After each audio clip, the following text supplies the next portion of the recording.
The Maze Runner by James Dashner. Chapter 4. Thomas leaned against the tree as he waited for Chuck. He scanned the compound of the glade, this new place of nightmares where he seemed destined to live. The shadows from the walls had lengthened considerably, already creeping up the sides of the ivy-covered stone faces on the other side. At least this helped Thomas know directions. The wooden building crouching in the northwest corner, wedged in the darkening patch of shadow, the grove of trees is in the southwest, the farm area, where a few workers were still picking their way through the fields, spread across an entire northeast corner of the glade. The animals were in the southeast corner, mooing and crowing and baying. In the exact middle of the courtyard, the still gaping hole of the box lay open, as if inviting him to jump back in and go home. Near that, maybe 20 feet to the south, stood a squat building made of rough concrete blocks, a menacing iron door its only entrance. There were no windows. A large round handle resembling a steel steering wheel marked the only way to open the door. Just like something within a submarine. Despite what he'd seen, Thomas didn't know which he felt more strongly, curiosity to know what was inside, or dread at finding out. Thomas had just moved his attention to the 4 vast openings in the middle of the main walls of the glade when Chuck arrived, a couple of sandwiches cradled in his arms, along with apples and 2 metal cups of water. The sense of relief that flooded through Thomas surprised him. He wasn't completely alone in this place. Frypan wasn't too happy about me invading his kitchen before supper time, Chuck said, sitting down next to the tree, motioning to Thomas to do the same. He did, grabbed the sandwiches, but hesitated. The writhing, monstrous image of what he'd seen in the shack popped back into his mind. Soon, though, his hunger won out, and he took a huge bite. The wonderful taste of ham and cheese and mayonnaise filled his mouth. "Oh, man," Thomas mumbled through a mouthful. "I was starving." "Told ya." Chuck chomped into his own sandwich. After another couple bites, Thomas finally asked the question that had been bothering him. What was actually wrong with that Ben guy? He doesn't even look human anymore. Chuck glanced over at the house. "Don't really know," he muttered absently. "I didn't see him." Thomas could tell the boy was being less than honest, but decided not to press him. "Well, you don't want to see him, trust me." He continued to eat, munching on apples as he studied the huge breaks in the walls, though it was hard to make out from where he sat. There was something odd about the stone edges of the exits to the outside corridors. He felt an uncomfortable sense of vertigo looking at the towering walls, as if he hovered above them instead of sitting at their base. "What's out there?" he asked, finally breaking the silence. "Is it part of a huge castle or something?" Chuck hesitated, looked uncomfortable. I've never been outside the glade." Thomas paused. "You're hiding something," he finally replied, finishing off his last bite and taking a long swig of water. The frustration at getting no answers from anyone was starting to grind on his nerves.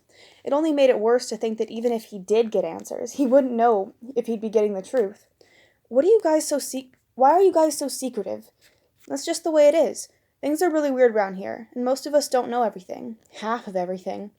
It bothered Thomas that Chuck didn't seem to care what he'd just said, that he seemed indifferent to having his life taken away from him.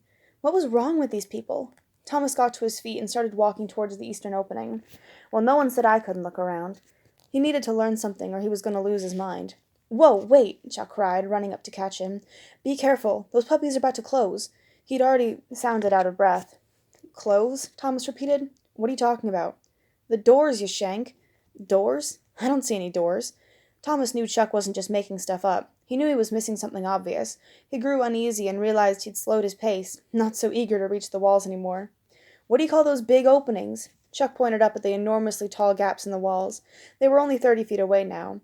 "I'd call them big openings," Thomas said, trying to counter his discomfort with sarcasm and disappointed that it wasn't working.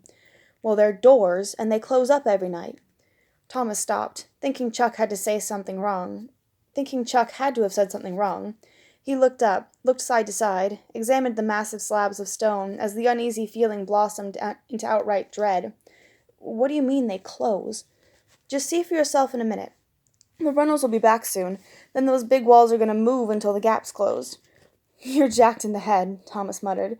He couldn't see how the mammoth walls could possibly be mobile. Felt so sure of it he relaxed, thinking Chuck was just playing a trick on him.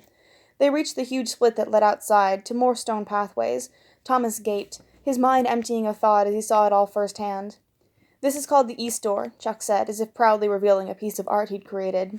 Thomas barely heard him, shocked by how much bigger it was up close. At least 20 feet across, the break in the wall went up the way to the top. Far above, the edges that bordered the vast openings were smooth, except for the one odd repeating pattern on both sides. On the left side of the east door, deep holes, several inches in diameter, had spaced a foot apart, were bored into the rock, beginning near the ground and continuing all the way up. On the right side of the door, foot-long rods jutted out from the wall's edge, also several inches in diameter, in the same pattern as the holes facing them on the other side. The purpose was obvious. "Are you kidding?" Thomas asked, the dread slamming back into his gut. "You weren't playing with me. The walls really move." What else would I have meant? Thomas had a hard time wrapping his mind around the possibility. "I don't know. I figured there was a door that swung shut, or a little mini wall that slid out of the big one. How could these walls move? They're huge, and they look like they've been standing here for 1,000 years." At the idea that those walls closing and trapping him inside this place they called the glade was downright terrifying. Chuck threw his arms up, clearly frustrated. "I don't know, they just move. Makes one heck of a grinding noise. Same thing happens out in the maze. Those walls shift every night, too." Thomas, his attention suddenly snapped up by the new detail, turned to face the younger boy. "What did you just say?" "Huh? You just called it a maze. You said the same thing happens out in the maze." Chuck's face reddened. "I'm done with you. I'm done." He walked back towards the tree they'd just left. Thomas ignored him, more interested than ever in the outside of the glade. A maze. In front of him, through the east door, he could make out passages leading to the left, to the right, and straight ahead, and the walls of the corridor were similar to those that surrounded the glade. The ground made of the same massive stone blocks as the courtyard. The ivy seemed even thicker out there. In the distance, more breaks in the walls led to other passages, and farther down, maybe 100 yards or so away, the straight passage came to a dead end. "Looks like a maze," Thomas whispered, almost laughing to himself, as if things couldn't have gone any stranger. They'd wiped his memory and put him inside a gigantic maze. It was all so crazy, it really did seem funny. His heart skipped a beat when the boy unexpectedly approached around the corner up ahead. He entered a maze passage from one of the offshoots to the right, running towards him in the glade. Covered in sweat, his face red, clothes sticking to his body, the boy didn't slow, hardly glancing at Thomas as he went past. He headed straight for the squat concrete building located near the box. Thomas turned as he passed, his eyes riveted to the exhausted runner, unsure why his new development surprised him so much. Why wouldn't people go out and search the maze? Then he'd realized the others were entering through the remaining 3 glade openings, all of them running and looking as ragged as the guy who just whisked by him. There couldn't be much good about the maze if these guys came back looking so weary and worn. He watched, curious, as they met the big iron door of the small building. One of the boys turned the rusty wheel handle, grunting with the effort.